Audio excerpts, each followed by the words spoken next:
Ben d'abord, permettez-moi de vous le dire, je ne suis pas là pour répliquer à mon homologue. C'est quelqu'un avec qui j'ai de bonnes relations, je saurais comment passer le message autrement. Ensuite, je dirais que le rapport mapping, c'est quelque chose qui a été fait par des experts de l'ONU. Ce n'est pas les Congolais qui l'ont fait, ce ne sont pas les Congolais qui accusent, ce sont des gens objectifs qui ont fait ce rapport.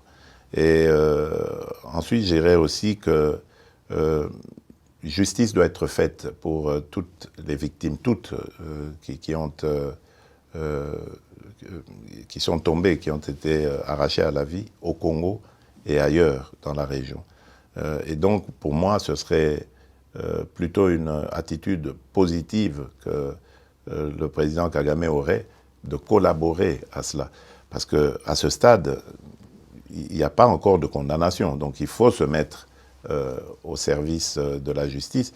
Et si ces gens qu'il défend sont innocents, la justice les innocentera. Quant à nous, à moi particulièrement, je tiens à ce que la paix et la sécurité reviennent dans mon pays, parce que je veux tourner cette page sombre de l'histoire de l'Afrique, qui est une honte de vivre en se regardant en chien de faïence avec ses voisins.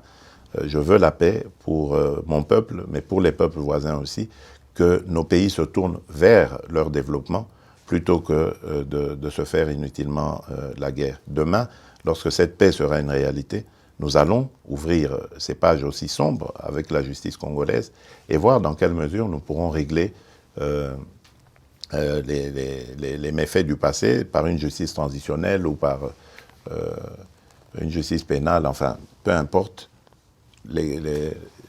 L'essentiel est de sortir de ce cycle infernal et d'aller sur le développement et les bonnes relations entre nos pays.